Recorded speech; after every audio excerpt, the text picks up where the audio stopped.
O Brasil de hoje, pós-eleição de 2022 e Dascalos. Meus caros, estamos vivendo um momento muito importante para o crescimento espiritual. E o crescimento espiritual vem dessas dificuldades óbvias, vem dessa crise de choques de realidade, né? Então, o que Dascalos dizia sobre brigas políticas, né? Que a gente tem visto muito acontecer entre famílias e tal, entre amigos, em grupos. E ele dizia que a gente não deve deixar que elementais mais baixos, né, incomodem essas relações, né? Isso é uma coisa difícil nos tempos de hoje. Os irmãos mais avançados do círculo de Indiana, eles dizem que a gente está vivendo um tempo de provação, é um tempo das revelações da Bíblia, né? É aquele do Apocalipse lá, do pai Yohanan, sim, esse mesmo. Mas não é o Apocalipse onde tudo acaba e a terra acaba, não. É um momento de separação do joio e do trigo. É um momento de fricção na sociedade. Então, quem tem um pouco mais de idade aqui, como eu, né, vai lembrar que em 1980 não havia fricção na sociedade. Em 1990 não havia fricção na sociedade. A sociedade tinha valores mais ou menos homogêneos, né? E hoje nós vemos muitas situações onde está uma polêmica muito grande entre dois polos, né? Pandemia, vacina sim, vacina não, vacina tem efeito colateral, vacina salva vidas.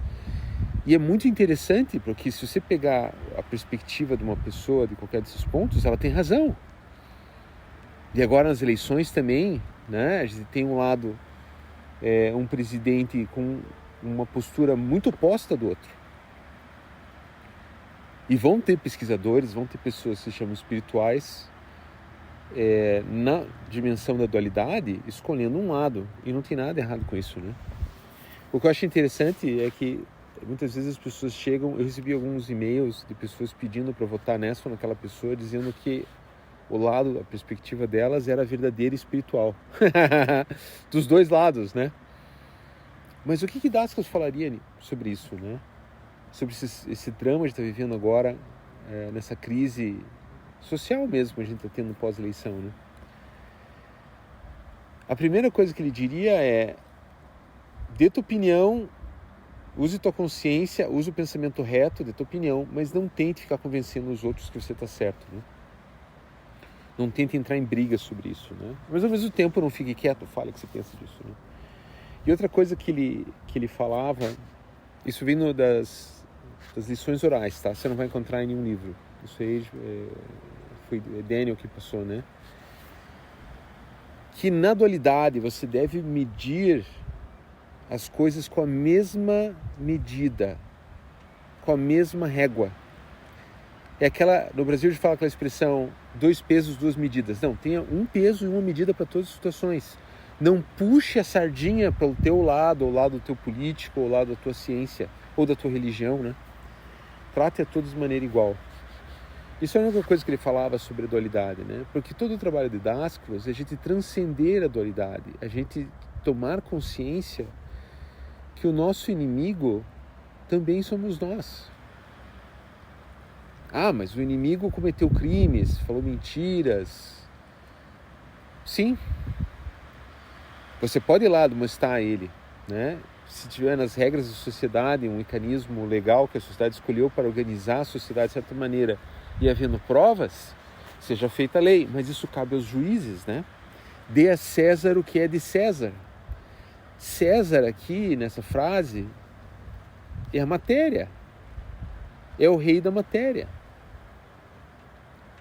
Joshua, né, o Jesus Cristo místico, ele não veio para ser o rei da matéria, ele veio para ser o rei dos céus, do reino dos céus.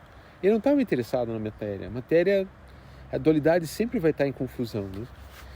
Dizem até uma coisa que Dascalos disse no livro do Joshua, né? Esse livro não tem versão em português, mas no grupo ali de estudos tem algumas páginas desse livro disponíveis, né? Ele dizia que que Judas, ele achava que Jesus Cristo ia organizar o reino da terra. Ele falou assim: eu sei o poder que esse homem tem. Quando os romanos vierem atrás dele, ele vai ter que reagir. Ele vai ter que reagir contra esses homens. E olha só o que aconteceu. Ele não reagiu, ele se deixou ser crucificado. E por isso que Judas sofreu tanto. Ele amava Cristo. Só que ele estava enganado sobre quem era Cristo, né? Quem era Joshua.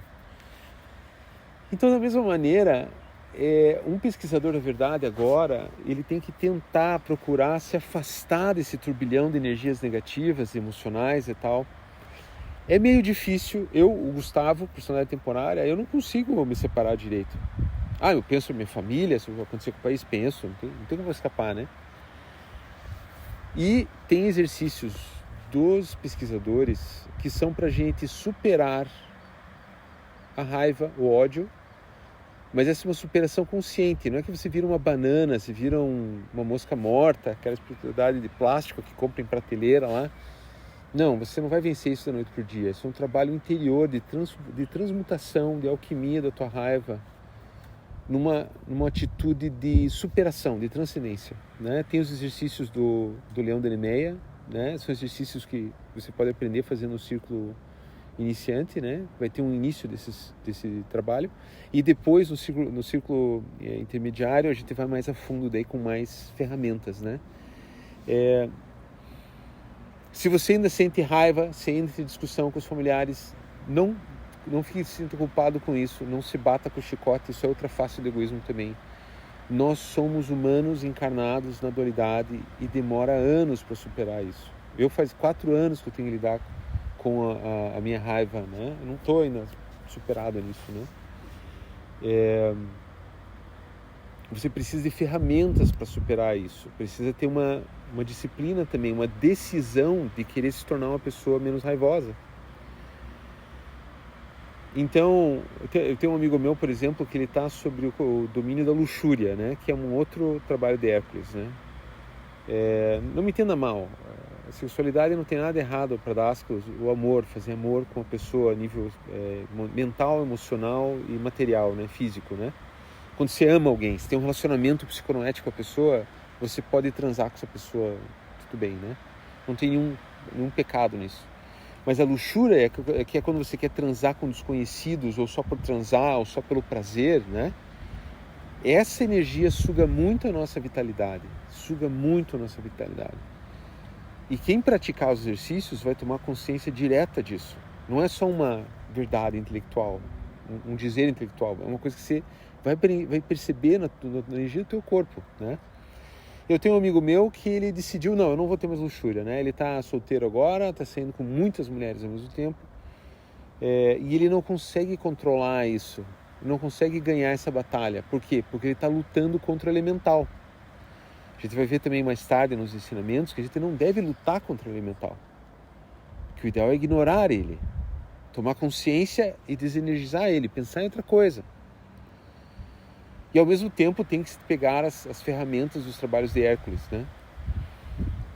Essas ferramentas são um pouco mais do ciclo intermediário, né? Mas já dá para começar já a tomar consciência disso agora.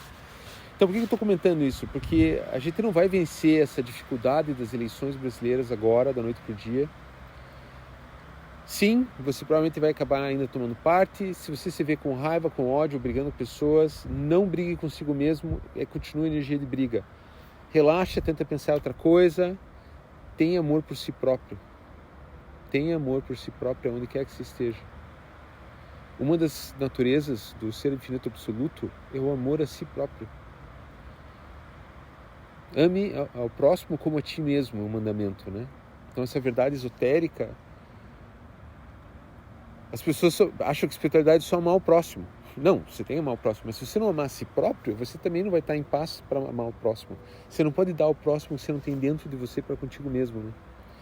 Então tenha paciência, são tempos difíceis, tempos tumultuosos, ninguém sabe o que vai acontecer, há muita desinformação de todos os lados, às vezes é uma desinformação involuntária da psique humana, emocional, se agarrando a coisas, né?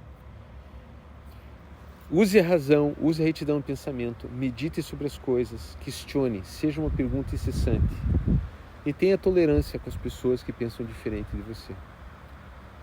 Que Deus vos abençoe nesse domingo de céu maravilhoso que está hoje no sul do Brasil e que essa luz ilumine o coração de todas as pessoas desse país, inclusive daquelas que nós consideramos nossos inimigos. Amém.